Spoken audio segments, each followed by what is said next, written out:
Hello out there, coming at you with another repair video. This time we're working on an iPhone 11, specifically the rear camera. The astute viewer would notice that I have no rear camera. Not that anyone cares, but the story around this particular phone is I bought a sort of mystery box. It was a bunch of phones that somebody didn't want to deal with at a repair shop, and this particular one was iCloud locked, and I knew from the start that the camera was missing because that's the way it came, but I didn't want to replace the camera until I was able to get the iCloud lock removed, and, well, no more iCloud lock. I very quickly figured out that the screen had been replaced. I sort of noticed that before, at least I had my suspicions, but obviously we have that display message. But yeah, obviously rear camera, which I can only assume he used this phone for the rear camera. What puzzles me is why he didn't use the rest of it, because the rest of the parts were good. I don't know why I can only assume he wasn't a high volume shop. I'm not even a high volume shop, but I would use this pretty quick. But whatever. Excuse my ramblings. I'm going to show you how to remove. There's no Pentalobes in this. I'm going to show you how to remove the screen without breaking it, how to install a new camera, and yeah, let's follow along. Some tools that we're going to need are, in no particular order, a Pentalobe, a Phillips, an opening tool, do we need a tri-wing? Yes, we need a tri-wing. At least that set of tweezers, my trusty magnetic mat, and then we're also going to use a heat source to heat up the perimeter gasket.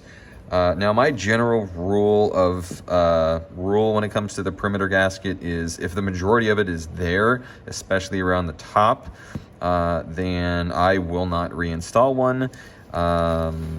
In some of my other videos, I get comments of people asking about why I do or don't reinstall the gasket, and my answer is this for anyone that might be asking ahead of time, or that might be asking had I not mentioned this, is the phone is not water resistant long before it's repaired or opened or tampered with in any sort of way. There are way too many phones that have ended up on my table that have never been damaged, weren't that old, weren't opened, the screen wasn't replaced, nothing was done to them, yet are still water damaged. And a lot of the times it comes through the SIM tray, but sometimes it also comes in through, like I had one the other day that came in through the somebody's volume button, which is another video, one of my more recent videos. Some liquid came in through the volume button. Just some of the seals just don't hold up that well over time. I don't see the point of reinstalling a gasket that's still not going to make it water resistant.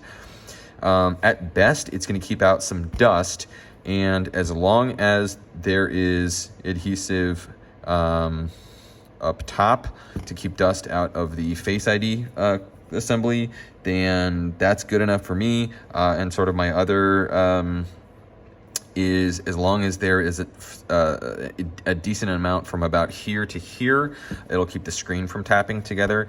So I've now spent, almost 4 minutes. So I'll start the video, but yes, you can order your a gasket. If you want to replace it, you're more than welcome to remove all the adhesive and then put yours in. I typically don't, as well, like I said, they won't be water resistant anyway. So yeah. So I just mentioned this. There's no Pentalobes. So there's no Pentalobes for me to remove, but you don't need me to show you how to remove Pentalobes.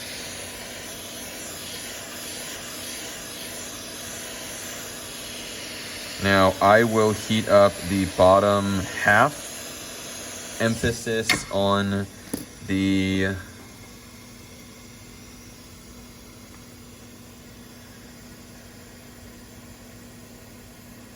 sort of bottom, and then you take your opening tool, sort of wedge it in, lift up gently, As you can see, I don't have my opening tool inserted very far. You really don't. One of the techniques, and I mention this in almost every video, if you don't like the slicing motion or the sort of cutting motion of running, if you're not comfortable running your opening tool along the length of the screen, something else that you can try is to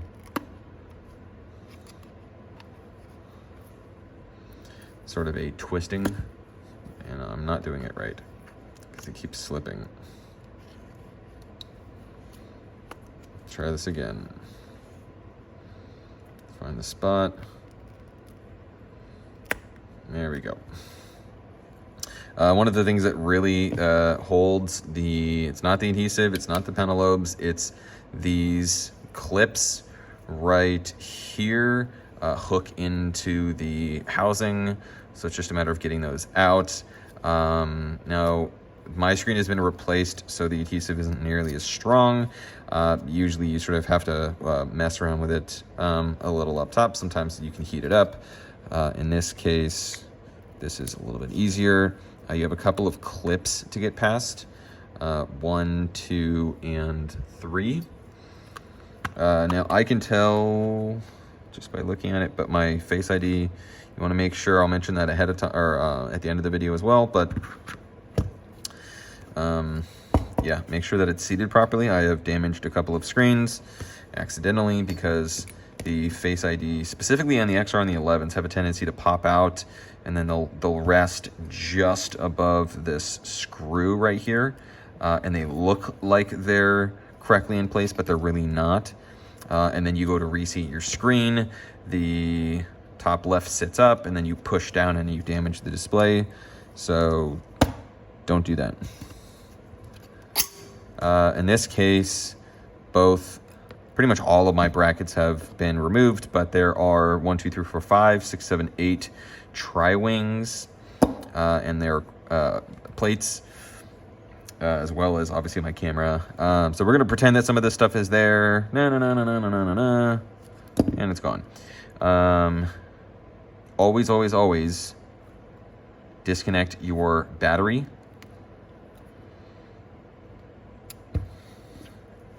Now, if you really wanted to, you could do this repair without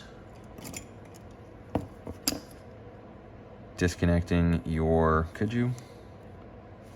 Yeah, you could. Maybe. Hold on. I might have to eat those words. It hurts a little bit harder with gloves on. But lift up. If you haven't disconnected your battery, please do that. There's sort of a safe space, which is, basically you want to just right in front of this connector, and then same thing here, right there. This is the time to point this out. I will mention the majority of my gasket is in place, so I will not be installing a gasket, but yeah, I'll just leave it at there. So, obviously my camera is gone. My retaining plate is gone. There is a Phillips here and here. So, once again, use your imagination. Pretend that I just removed those. I will show you how I lift up on the camera, so I'll drop it in and then I'll show you how I lift it up. It's not too difficult, but give me just a second. I need to go grab my camera and I will be right back. So, I have my camera. This one I got from Mobile Centrics. I don't know why they installed the sticker upside down, but here you go, MS. Give them a shout out. They're a great vendor. They have awesome parts. They are not paying me to say this. Not yet, at least. By the way, if you like the video, please give me a like. Also, comment down below. I don't know, anything. If you have any questions, I'm pretty quick with those. Try to respond as in a decent amount of time. So I will mention this before I drop in the camera. You want to make sure that there has been no dust or debris that fell in basically on the underside of the lenses.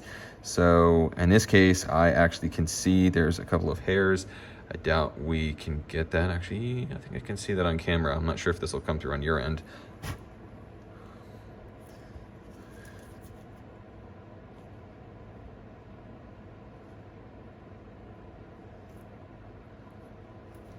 So I'm going to stop recording, dig this out, and we'll be right back. So here we've got our camera. You can use your fingernail, try to avoid using metal. And I use, obviously, as you can see, the flat side of my spudger. You lift up, our cables are disconnected. At this point, you can sort of just pry up on this end, and the camera is free.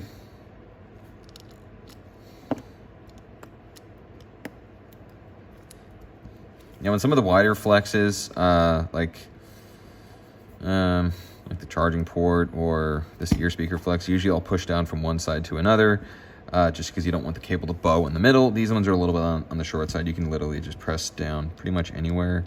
Now, the unfortunate part is I always prefer to reinstall my retaining plates, as I don't have any. I basically don't have a choice. So I am not, probably off camera, I'm going to see if I can hunt down some plates I might have pulled from, I don't know, sometimes I'll part out phones and I'll put stuff in baggies, who knows. But I'm going to do that off camera. I would highly suggest you reuse your, reinstall your retaining plates. I've been to too many appointments where somebody took their phone to a shop and then they dropped it hard enough to disconnect one of the cables, which essentially means that my presence at that repair was entirely unnecessary. Had the last technician or the original technician or whoever removed the retaining plates the first time just reinstalled them. So it doesn't seem important, but I would suggest doing so. So now comes time to reconnect my screen. I will mention this ahead of time. If just like me, this is a replacement screen. Replacement screens have a tendency to, maybe not always if they're tightened down, but it's not an uncommon thing that screens I get from basically vendors, I don't know, I assume they come from China or something like that, but these tri-wing screws don't get tightened down all the way. And one more thing, I have broken screens by, I don't know, it was in a hurry or I forgot to look or whatever, but the tri-wings can sometimes get stuck on the adhesive during removal. Like sometimes they're floating around inside, and then once you start working on it, you take something out, it gets stuck to the side, you go to reconnect the screen, and then you forget it, and then once again, just like your camera up here, if it gets the screen will sit up in a weird way. You push down, you damage the display. So try to avoid that. Make sure, typically they will, if there are any loose screws, they typically will adhere to or they'll get stuck to the Taptic engine, your loudspeaker, or anywhere along where there is adhesive. So just make sure that you don't have basically any of those floating around, or other times I've seen them where they'll just get jammed in particular areas. You especially want to be careful of anywhere where these brackets go, or where like these posts. So make sure you don't have any loose screws. You don't have to. But I connect the ear speaker first, then this one, then that one, and then, last but not least, what am I not doing right? And then my battery. Now, I'm going to track down some Pentalobes at a minimum. Like I said, I'm going to try to track down the retaining plates. But usually before I reseat the screen, I will test basically the functions of whatever it is that I was just working on. That way I know that it works. So as we can see, and also portrait mode. It's not a bad idea to hold up to a white background, and if there are any, so that's not great because you can see some specks of dust right there, but you want to make sure that there's no dust or debris in or on the camera lens, either on your actual camera assembly or the underside of the lens. Once that's good to go, like I said, make sure your front camera is seated properly. It should, the top of this piece, the top of this little area right here should sit just below this bezel area. I install this corner first, then I drop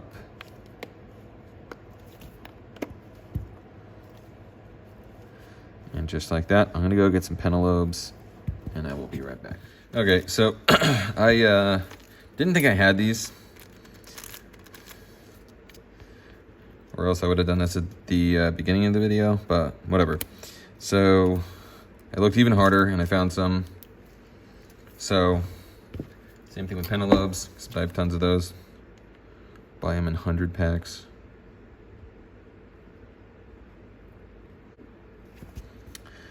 So with that, I'm going to call this a successful repair. Like I mentioned earlier, if you have any questions or comments, feel free to leave them below. If you thought I left anything out, also leave that down below as well. And that's it. See you next time.